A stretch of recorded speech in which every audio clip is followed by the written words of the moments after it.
Welcome back to the Dragon Den, my loyal Dragonites. King of Dragons 5000 is back with another action figure review. Today we'll be taking a look at the Hasbro Marvel Legends Black Panther. And before we have a look at the figure, let's take a look at today's sponsor. This video is sponsored by Gundamit.com.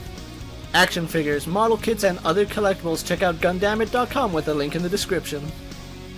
And so here we have Black Panther posed and out of the packaging, but before we have a look at the figure, let's run through his accessories. Black Panther does come with 2 pairs of hands. And unfortunately that's all the accessories Black Panther comes with, so with that out of the way, let's have a closer look at his details. And so here we have a closer look at the Hasbro Marvel Legends Black Panther, and does he look really impressive here. Taking that already impressive Black Panther and adding this cape gives him a very regal appearance. Taking a look at his head sculpt, he's using the exact same Black Panther head sculpt that we had a look at with that previous figure. The main difference is that this Black Panther has golden eyes. But other than that, it's the exact same head sculpt, so there's really nothing new to talk about. Black Panther is using a retooled version of the Wonder Man body build. Everything is pretty much the same, except there is a new addition to the cape piece. There is a hole molded in this chest, and the cape is glued down, meaning this cape is meant to be permanent. It's still a really nice body build, but I would have loved to see the cape removable. The brooch on Black Panther's cape is done really nicely in this marbleized gold plastic. He uses those exact same arms that we saw in that previous figure, and they're done in the same black plastic. He does have these added gold parts which do look nice, however they're unfortunately not glued down. Black Panther is wearing a gold belt across his waist, and I do like the design of it. The sharp angles in the front look really nice, and the fact it goes all around his waist is another good detail. And from the waist down, Black Panther is just molded in black plastic. Because he is using the Wonder Man mold, the striations in his muscular legs look really good. And the muscle detail on his legs is fitting for Black Panther. And a carryover from that original Black Panther figure is these newly molded shins. However, instead of done in grey plastic, these ones are just done in black plastic as well.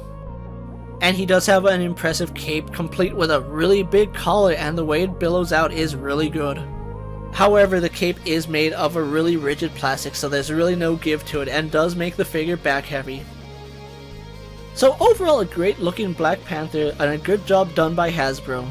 With his details out of the way, let's get a look at him compared to our usual suspects. Here we have Black Panther posed next to Marvel Legends Cyclops and DC Multiverse Superman. Mattel's WWE Elite Series and Mezco's 1/12 Collective Popeye the Sailor Man. The Lightning Collection White Ranger and the Star Wars Black Series Mandalorian. And finally we have Black Panther posed next to the most recent Marvel Legends Black Panther. So overall, another great addition to the Marvel Legends shelf, and he'll scale nicely to the rest of your collection. With the comparisons out of the way, let's have a look at his articulation. Black Panther has a ball joint in the head and a hinge in the neck. Butterfly joints in his shoulders. Arms go out to the side and do a full 360. Bicep swivel and double hinged elbows. Swivel hinge in his wrists. He has an ab crunch and a waist swivel. Legs do kick forward, go back, out to the side, and have a thigh swivel. He has double bend in his knee, swivel at the boot, hinge in the ankle, and forward-facing pin for rocker ankle. So your standard Marvel Legend articulation here for Black Panther. With everything said and done, let's get him posed for my final thoughts. The Hasbro Marvel Legends Black Panther is a really good figure, especially if you missed out on that previous Black Panther.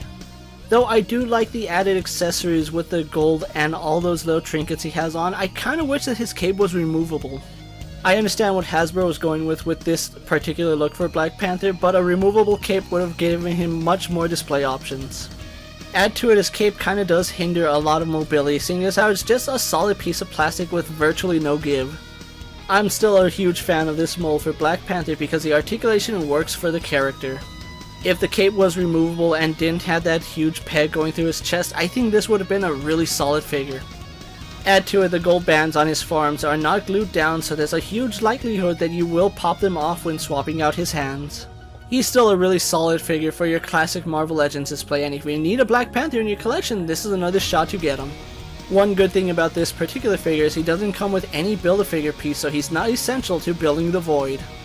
So if you haven't already done so, check out this Black Panther and add him to your Marvel Legends.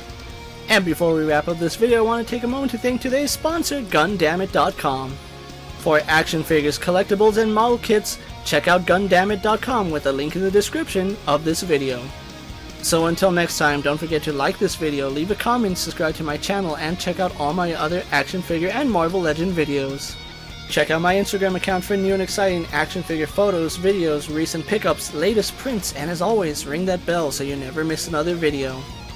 And until next time, my fellow Dragon Knights coming from the Dragon Den, I'm King of Dragons 5000 reminding you to redesign, rebuild, and reclaim. I'll see you next time.